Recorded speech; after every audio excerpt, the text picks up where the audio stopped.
Trump is the DEI candidate, I tweeted the other day. Yeah. Deranged, egomaniacal, incompetent. DEI.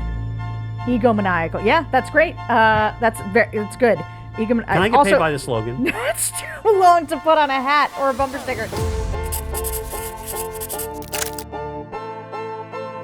Hello, everyone, and welcome to George Conway Explains It All to Sarah. I'm Sarah Longwell, publisher of The Bulwark, and because I'm not a lawyer, I've asked my good friend George Conway from the Society for the Rule of Law to explain the legal news to me. But, guys, I don't know about you. I'm in the mood to talk about politics. Politics? What's that? I know. I mean, obviously, I don't know anything about politics. There's like a little bit of legal news, but mostly there's just like good political news, which we haven't had for so long. We have not. So I'd like to marinate in it. Okay. Would you like to marinate with me? Yes, marinate. Let's marinate in the good political news. Okay. Did anything happen last week? I think a couple things happened. So first of all, we are taping this right after. Did you watch Biden's speech last night? I did not. I was at a dinner last night. I did not have the opportunity. I saw some clips and I saw some descriptions of it, and I was moved by it, even though I didn't watch the whole thing. Yeah, I had sort of like mixed feelings about it in the sense that I felt like I share, and this is one of the reasons I was always able to get on board with Joe Biden, even in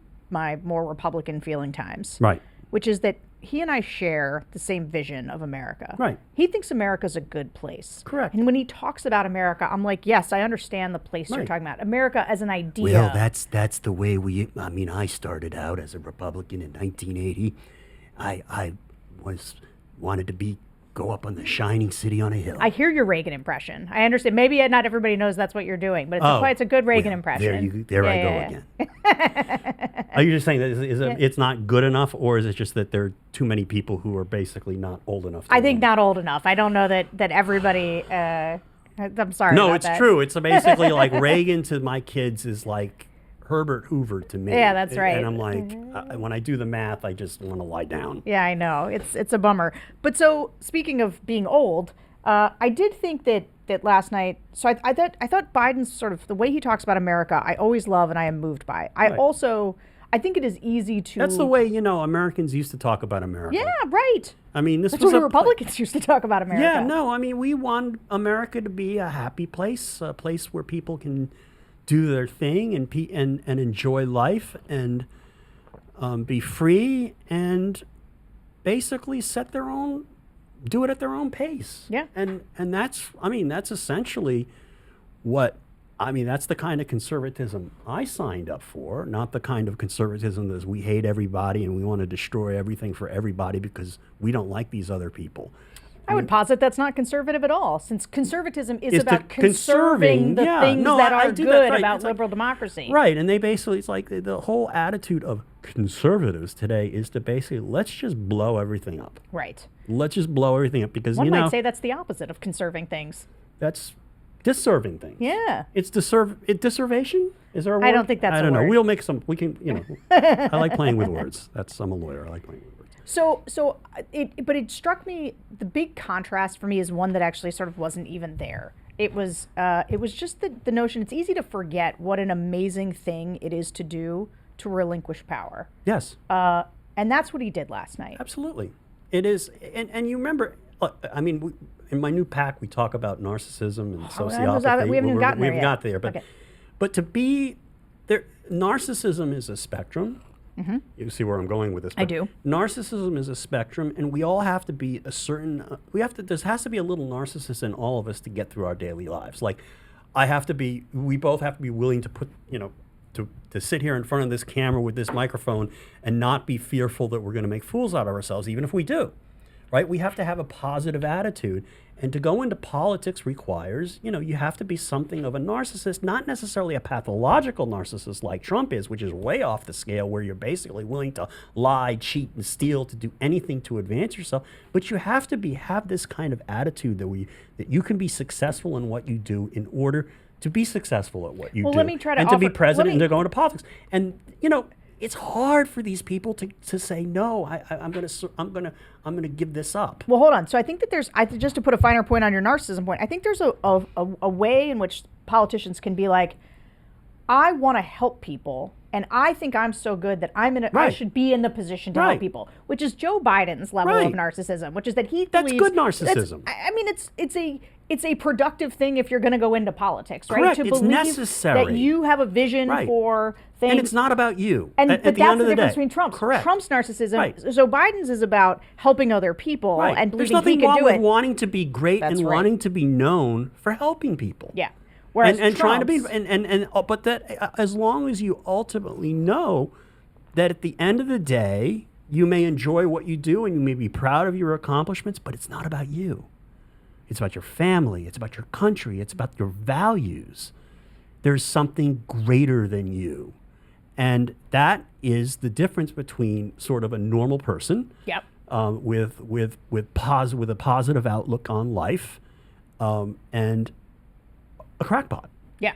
So, and I think so that was on full display. Joe Biden's goodness, the reasons he was stepping aside. I will say though, it also did confirm he is too old to continue this job. You watched the speech. Yeah. They did slather him with orange makeup, and I'm not sure why he looked. It was not. And he just, I think it was a 6-minute speech. Struggled to get through it. He sort of talked about how he thought his accomplishments merited a second term, but when you watched him, you were like, no, this is 100% the right decision. He wasn't going to do another 4 years. And he's going to go down in history. I mean, Yes. now I'm going to get teary-eyed. I mean, he's going to go down in history. Well, it wouldn't be a podcast if you didn't cry. Oh, no, I mean, no, it's just dust in the air. Now, he's going to go down in history. He's going to be remembered really well. Yeah. And this was the capstone of it. This man served his country longer than most people ever can think of doing. Yeah. I mean, he's been 50 years at this.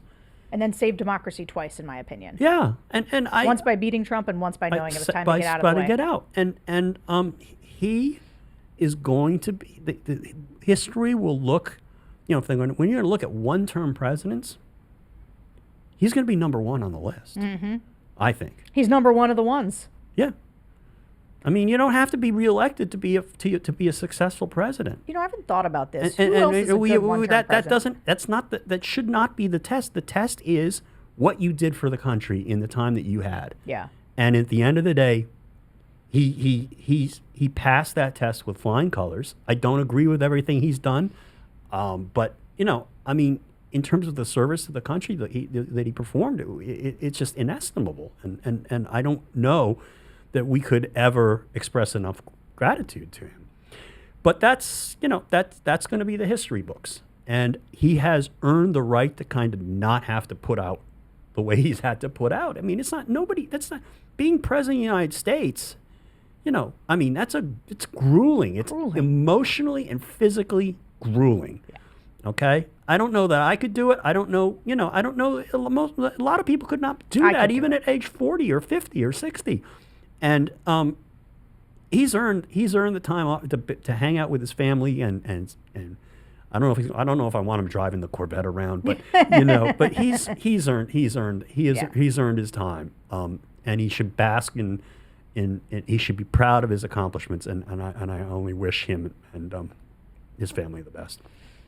Now that we've properly celebrated Joe Biden, let's talk about how pumped we are.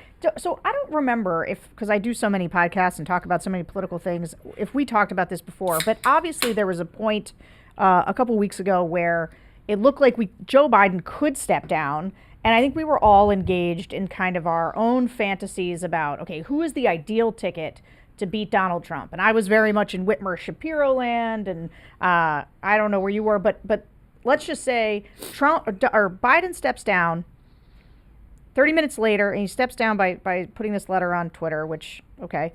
And then 30 minutes later endorses Kamala. And then one by one, the Democrats kind of fall in line. And this excitement starts to swell as it becomes clear.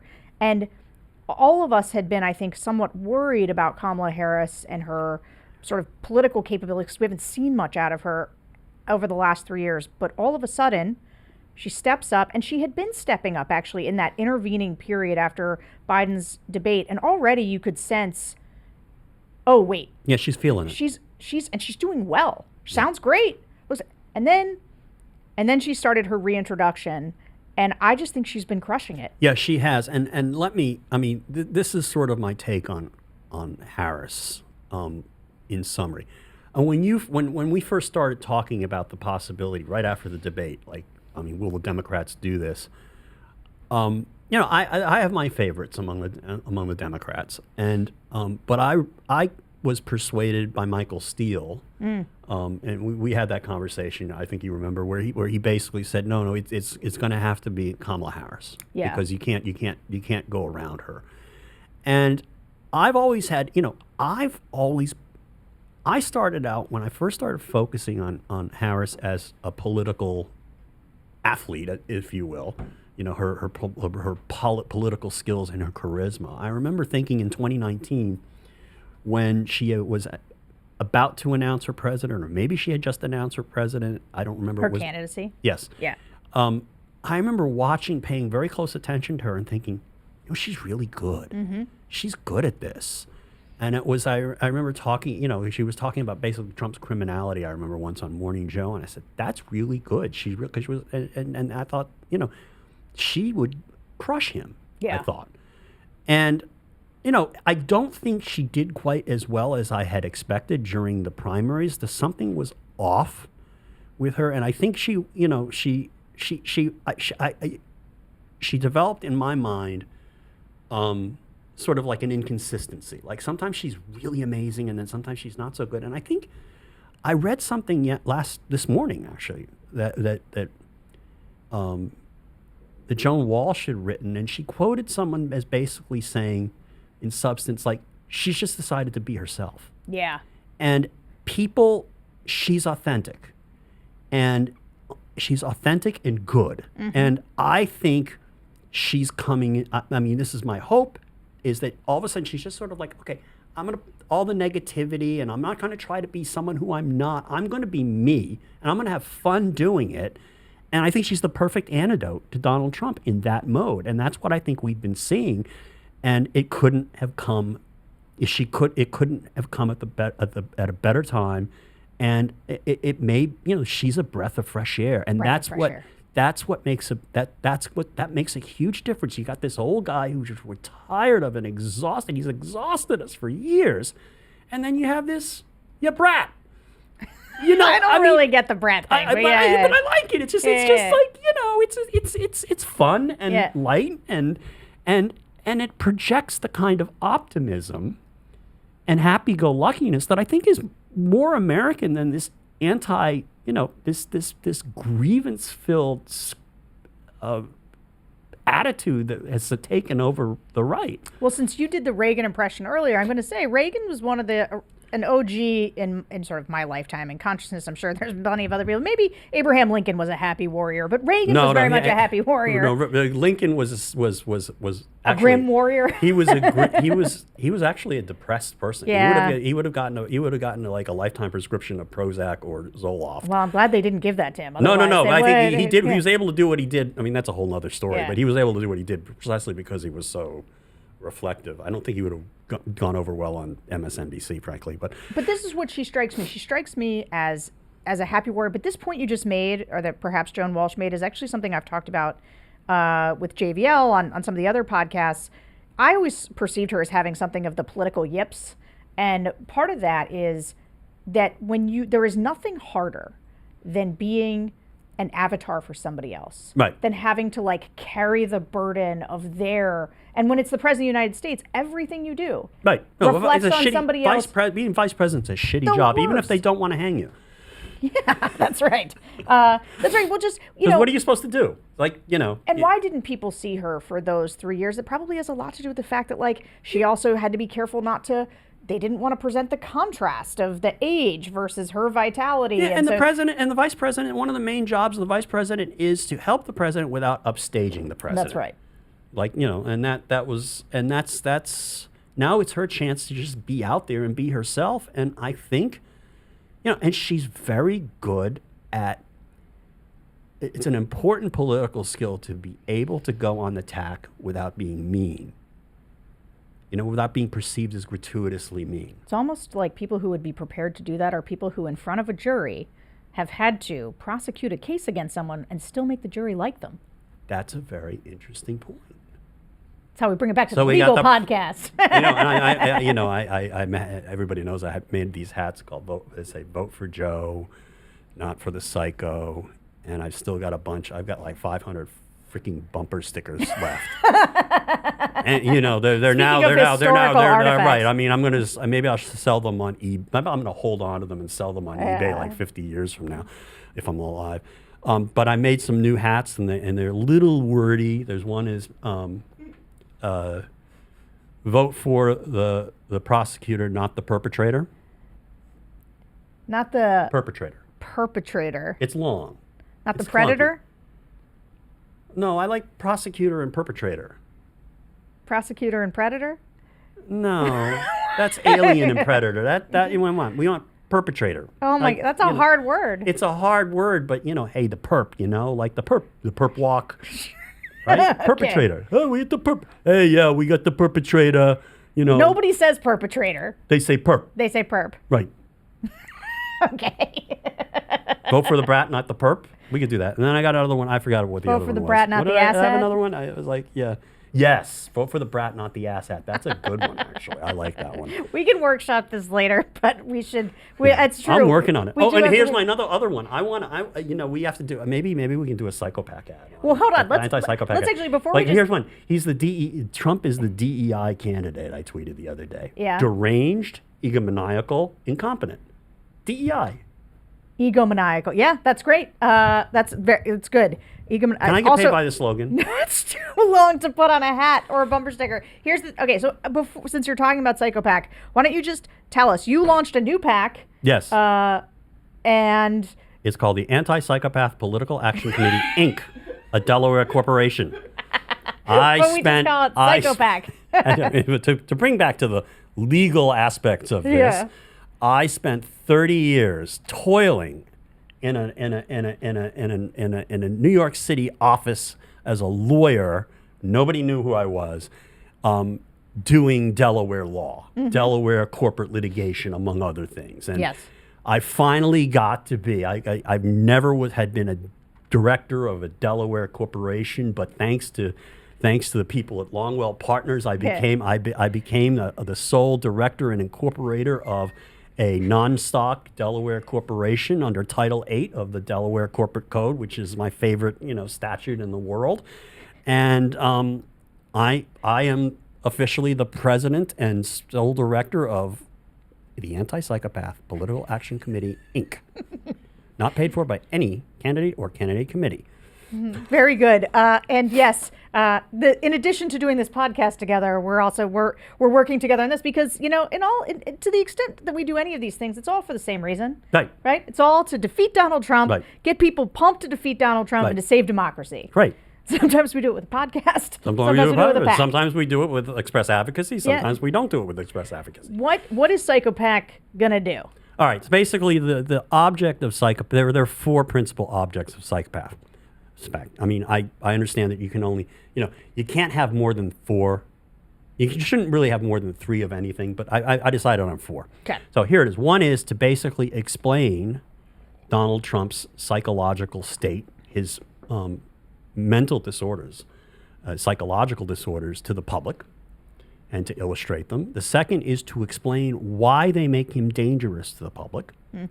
And the third is to get the press finally to talk about these issues, which they have basically studiously avoided doing over the last 7 or 8 years.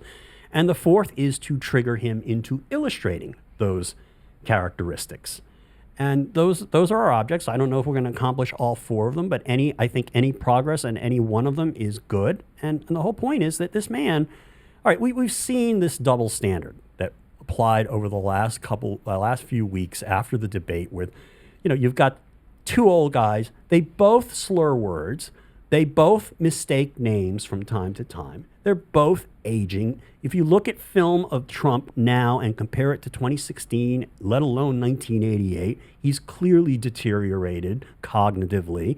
And there's nothing wrong with that because you get I'm deteriorating people, cognitively every day. We all are. The more, soda we drink, I don't know what it is. Cheeseburgers, I guess, for Trump. I don't know. You just, the more antioxidant, the more oxidants you get, and I don't know.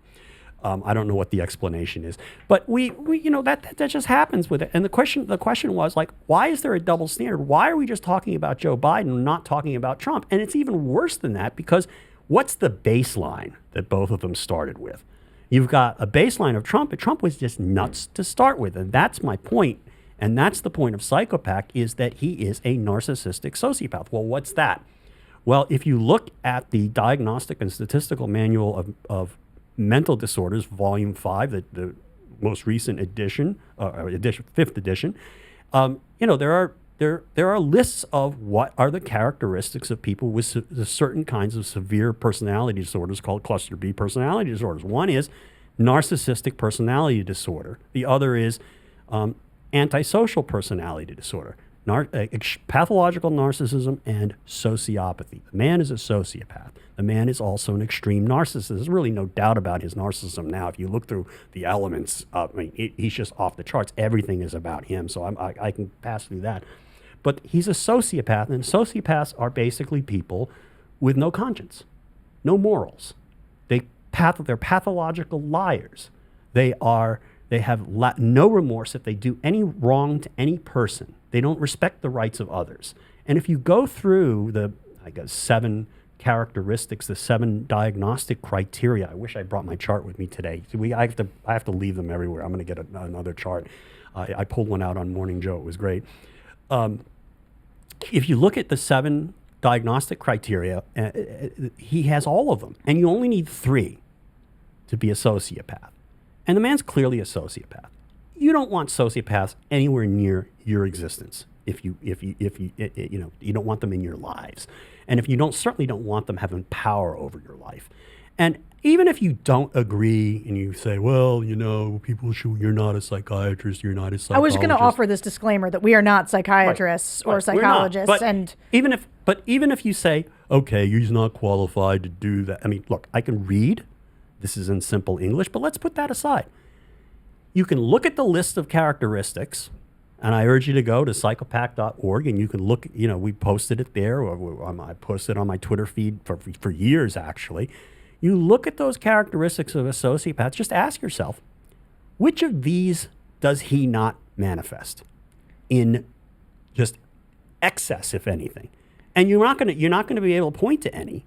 And that's, 7 is greater than 3. But even apart from the diagnostic aspect, are these the characteristics you want in anybody? Well, so this is the who's thing. running something of importance to you, let alone the United States government. Yeah, I mean, look, I don't feel like I'm in a position to throw around psychological terms, but I will say that, so Fred Trump, not his dad, but his nephew has a new book out, and in it describes the fact that one of his kids had a debilitating illness. And it's actually a famous story, because there was, at one point, there was a dispute, intra-family dispute many years ago, and essentially Trump used cutting off the necessary, funding for this kid's care as leverage in trying to settle the family dispute. I mean, it was just completely callous and awful. So I'd never heard this story, but it's a famous story, actually. The nephew essentially recounts Trump saying things like, "You should just let people like this die." What happened was that this Fred Trump III, the nephew, got invited. He got himself invited to the White House. He just figured, look, okay, my uncle's president of the United States, and I believe in helping people with disabilities, whatever the particular disability was. And he got himself a meeting, thanks to, because his name is Trump. He got a meeting with Alex Azar, and then got in to see the president, and they were talking about what things that the government could do to help disabled people, with people with certain kinds of disabilities. And they had a nice discussion, and then after the meeting, President Trump, called his nephew back in and said, I don't know, maybe you should just let these people die. Yeah. Maybe they're better off. To this guy, to his nephew, who's, a family member with a child with a disability, suggesting that his child should die and then everybody else should die. Yeah. Okay, he's a sociopath. He's certainly a bad person. Basically, that's what the worst people are narcissistic sociopaths. Yeah. In fact, if this is apart from the DSM. There was a psychologist in the 1950s. His name is Erich Fromm. He was a Holocaust survivor, and he coined the term. He created the term malignant narcissism, and that is a combination of extreme narcissism and sociopathy. And he basically said that he was trying to explain the Hitlers and the Stalins of the world. Okay? And that's what he came to the conclusion is basically this is a diagnosis for evil. People who have no compassion, no empathy, no remorse, no guilt, who lie pathologically. Okay, these are people with no moral code or moral fiber, and that is Donald Trump. And that is the most important thing you need to know about Donald Trump and why he's dangerous. And I think a lot of people discount the danger he presents because he's such a buffoon. Yeah. Including people who worked for him. Well, that is one of the things. You talk They about can like be charming, right? they can be very charming. Sociopaths and psychopaths can be very, very charming. I find him repugnant, but I think oftentimes people believe that he can be He charming. can be very. I'll give you an example. The first time I ever spoke to Donald Trump. That's your water. This is my water. Was in 2006. I owned a condo in his building, Trump World Tower, which is right across from the UN, and there was basically a condo board fight, and a lot of the unit holders, including me and Michael Cohen. That's how I got to meet Michael Cohen. We took the Trump organization side because we thought. The board was kind of out of control and was going to screw up the building. And after the fight was over, we won. Trump called me in my office, and basically he was very charming.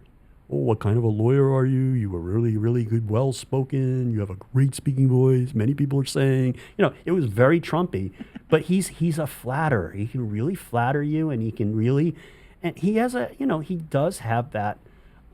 He has that ability to flatter and to charm. Yeah. I don't really see it as. I don't think he's really has the charisma that I would like to see in a politician. But he does win. He can win people over when he wants to. And then, of course, when you cross him in any way, right? Then you become absolute. There's just nothing in between. Right? Yeah. You're either go really good or really bad. You go from one to the other, and that's just part of his psychology. Can I just ask you? So point 4 is sort of this idea of, hey, look, he's already crazy, but I want to make him crazy. Yes. Like show. Right. One of the things that I think is, I think that I'm for that because I think that part of what has happened that has allowed Trump to excel this time around is that there are a bunch of protections in place to keep people from seeing him. Correct. Right? You cut off his mic at the debates. You don't carry his speeches live. He's deplatformed from Twitter and Facebook. Yep. So as he comes more online, though, so they were carrying his speech last night, and I was like, "This is the way. Good. This is the good." way, right? But one of the things that as I was watching, I watched Trump and then I watched Biden, and the thing about Trump is that Kamala is also making him crazy. Oh, he's going to absolutely. She is bringing out this. She's it's the worst. It's perfect. A black woman. Okay, it's perfect. It's so perfect in so many ways. And then the press release. Did you see the press release that the Harris campaign put out there today? So I saw that you tweeted about. What did it say? Basically, it says, statement from the Harris campaign about 78-year-old criminal's appearance on Fox News. Oh, yeah. Okay? And then it says, after watching, Donald Trump's appearance on Fox News, we have one question. Is he okay? Is he okay? Love that.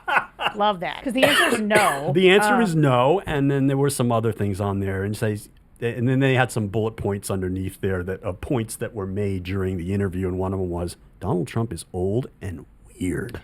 Super weird. I like that we're talking more about how weird all these people are. Because I was also, after Trump's speech was on, I was watching Laura Ingraham had Stephen Miller on. That guy is so weird. He gives you the creeps the second you watch him. He's got this he's freaking out. He's got this like high-pitched, freaked out voice. I think she is going to, and I think she exposes them, right? She exposes when them they because say DEI president, here's like you know what they mean. Here's a normal person. Yeah. Okay? This is a normal, intelligent person. Let's vote normal. Normal 24. Love that. Also, I mean, and the Republican convention was just a freak show. I mean, Yeah. from beginning to end, it was a freak show. who can even remember that now? The whole world's changed. It's so much better than it was. Yeah, I just hope we can hold this thought for 100 days. But here's the thing that strikes me is that Chris LaCivita, Susie Wiles, and Donald Trump wanted to run a campaign that was about age and infirmity, right? They set the stage. They have been talking. Yes, they set themselves up. And it's now, great. Now the there's only narrative- one. There's only one other- old and infirm person in the race, and guess who that is? It's perfect. It's absolutely perfect. Yep. Keep it up, and they still want to keep talking about Biden. They want to keep talking about Biden. It's like, what were they hiding about Biden's age and infirmity? What? I mean, the Wall Street Journal had some editorial apparently that said something like, "We still haven't gotten to the bottom of it." It's like, the guy's not running for president. Who fucking cares? But they still want to talk about it. They don't know how to let go. No, Yeah. I mean, Kate Bedingfield said on Twitter, just like, it's like he's like this guy who can't let go of his old girlfriend. Yeah. Okay, I mean, it was Move on, Donald. Move on, yeah. Actually, hey, you want to hear? There was something. She dumped you. There was something in the Bulwark chat last night. We did like a live react to the Biden speech, and they said that Trump was at his rally and he's mispronouncing. He does like Kamala is what he says. Yeah, and Kamala. so somebody in the chat said she should start pronouncing his name Donald. Donald. Oh, that's good. I Donald. thought that was good. Donald Trump. Donald Trump. Donald Old Trump. man Don. All right, now that we've gotten some of the politics out of our system, we should do a little legal news.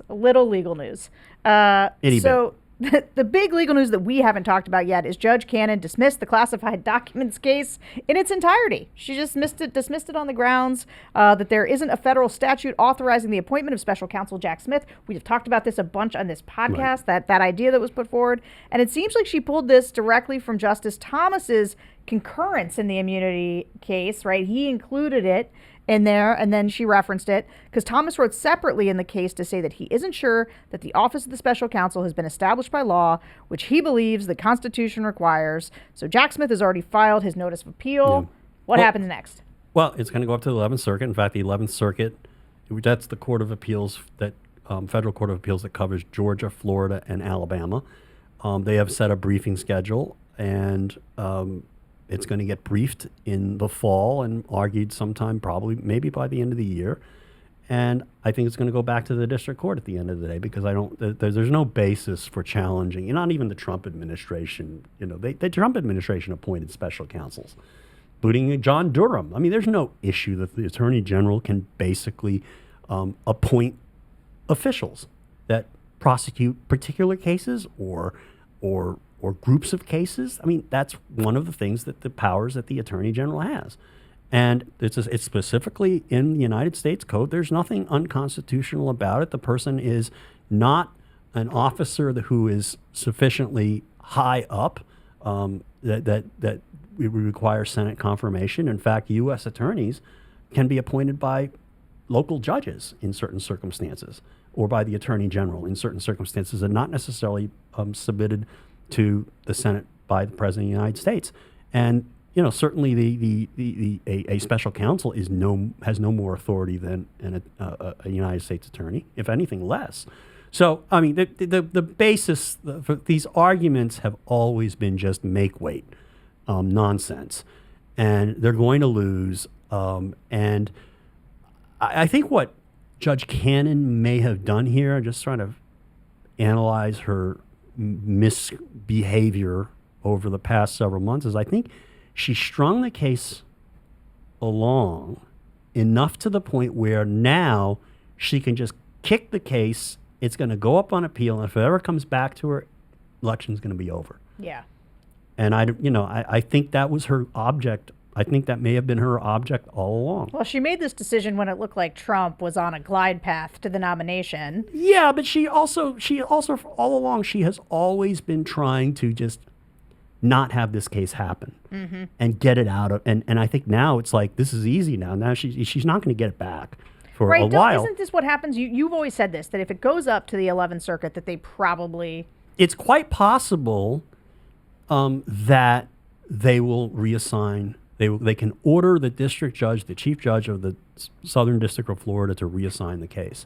And courts of appeals have that inherent power, and they do it every so often in extreme circumstances. And my understanding of what the practice is in the 11th Circuit is that if you have a judge who's really does some whacked out things in a particular case, and it's all in one direction for one party, and it kind of looks bad, and she does it 3 times. It's like a 3 strikes and you're out thing.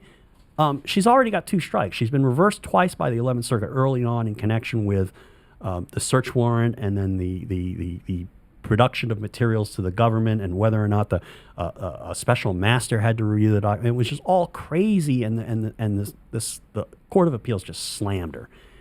This could be the 3rd strike. We can only hope. But, at the end of the day, all the legal stuff, I mean, much as I'd like to talk about it, much we built a podcast around it, at this point, and I never thought that the legal stuff was going to make the difference. At the end of the day, if we're going to save democracy, we have to do it at the voting booth. But at this point, it's not, none of this is going to matter until 2025. Yeah. Yeah.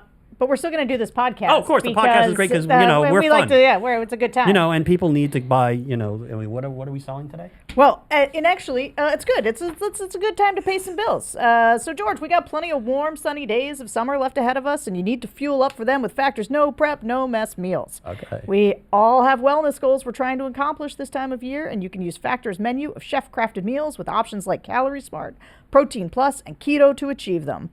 Factor's fresh, never frozen meals are dietitian approved and ready to eat in just 2 minutes. So no matter how busy you are, you always have time to enjoy nutritious, great tasting meals. You'll have over 35 different options to choose from every week, including Calorie Smart, Protein Plus, and Keto. And there are more than 60 add-ons to help you stay fueled up and feeling good all day long.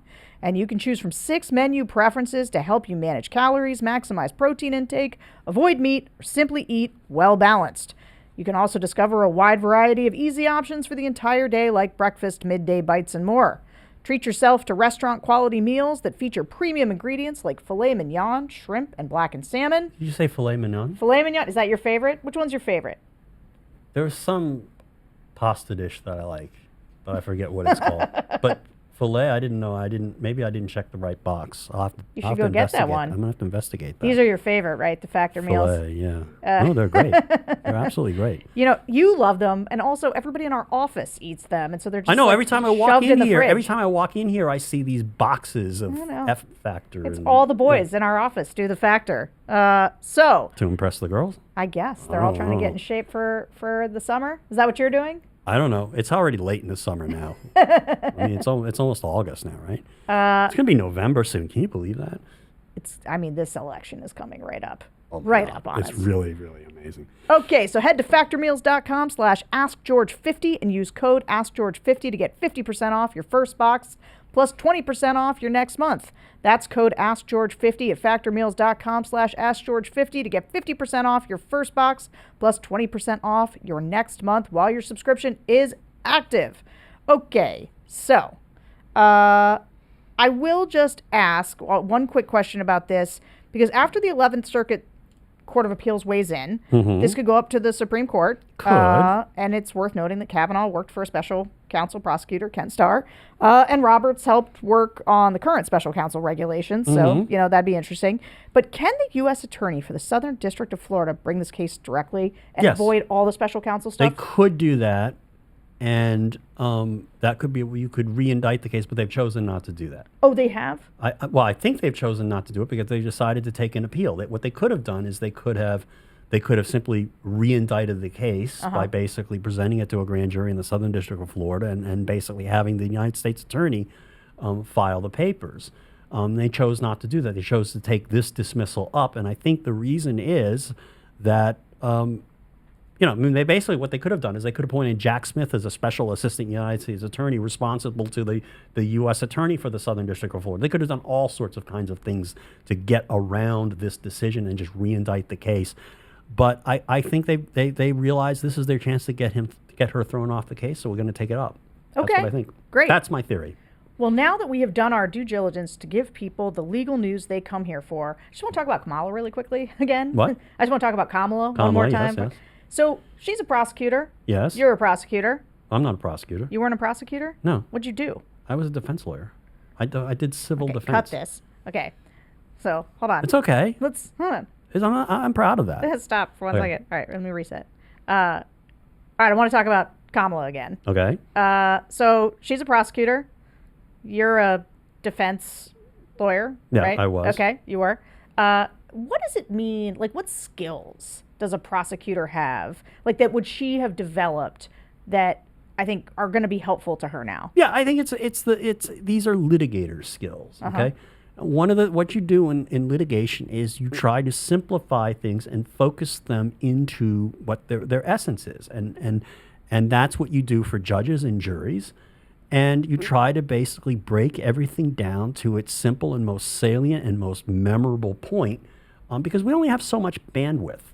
Okay, I mean, we only, at the end of the day, you have to tell a story. You have a narrative that you're trying to convey. I mean, it's like this in any form of persuasion, and you're trying to boil down the reasons why A is better than B, A is right and B is wrong, into a few simple points, and then to keep hammering on them. And that's what you do in litigation, and prosecutors that do that in prosecuting cases. And here it's a particularly good skill to have, having been a prosecutor, because you're dealing with a very bad guy who's done bad things. And it's really not hard to show. So I think the skills that she developed being a lawyer and being a prosecutor, I think are going to come in, they're going to become in perfectly handy for this exercise. And she's got the personality to do it. That's one of the things you have to do in front of the court is you have to be assertive and pushy and make your points, but you have to be respectful of the trier of fact, whether it be the judge or the jury, and you have to make them like you. So it's all, it's just the art of persuasion. I think she has a remarkable talent, a remarkable natural talent at it, and she's much more intellectually facile than Trump, and got a better personality, and I think I'm just hopeful she'll blow the doors off of him. Yeah, one of the things that strikes me as I think all of us remembered Kamala the cop as something of a liability for her in the 2020 election, in the primaries, right? Yes. Where it didn't work. Right. It's not necessarily a great thing, and with the Democrats and. Yeah, well, she was running to the left of Joe Biden in that. But here's the thing. I think that was right after the George Floyd thing. Nobody was in the mood for. Nobody was in the mood. But we're back in the mood, I think, for a little bit of law and order, not just on crime or the border, but also for the president of the United States. Yeah. And so I feel like it's somehow, I think that... Well, yeah, you heard all the people in Milwaukee, the Republican National, we're the party of law and order. Yeah. I was like, excuse me? Well, they're all projection. It's right. And it's like, but they're playing into the Democrats' hands now, the same way they're playing into the Democrats' hands by making age and infirmity an issue. They have basically set themselves up for a huge fall.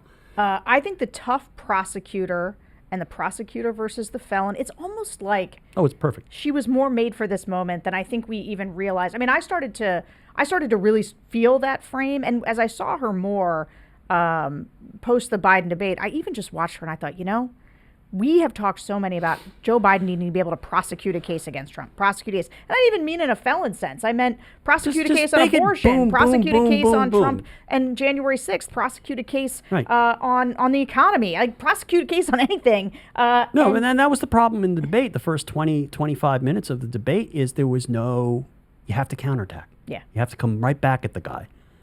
Okay, you have to tell him he's a liar. You have to say, that's not true. You have to go back and then go hit him with something else.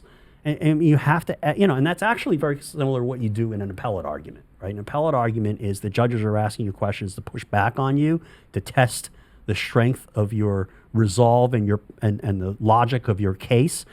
And you have to respond respectfully without pissing them off, contradicting them as was necessary, and then turn it around.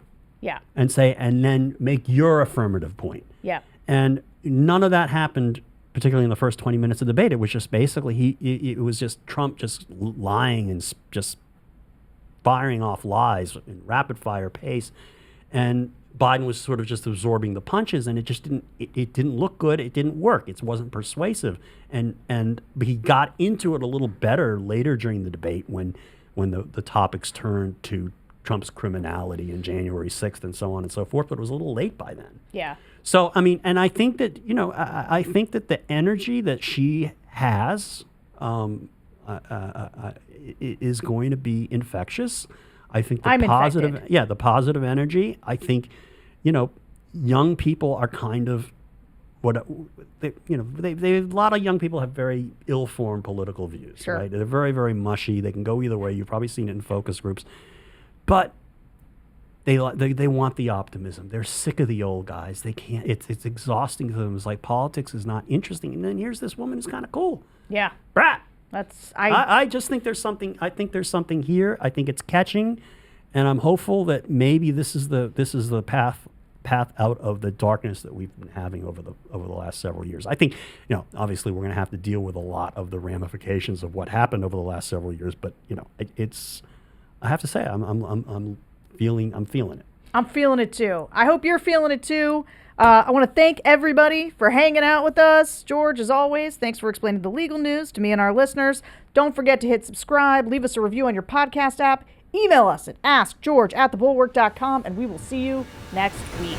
Well, George Conway, he's a man with a plan. Got to sit down with Sarah Longwell, take a stand, explain all the legal problems they're piling high. With Donald Trump, oh my, oh my, oh my. He said, Sarah, let me break it down for you. There's obstruction of justice, corruption too, the legal tangles and troubles, they're growing fast. It's a storm that's gonna last.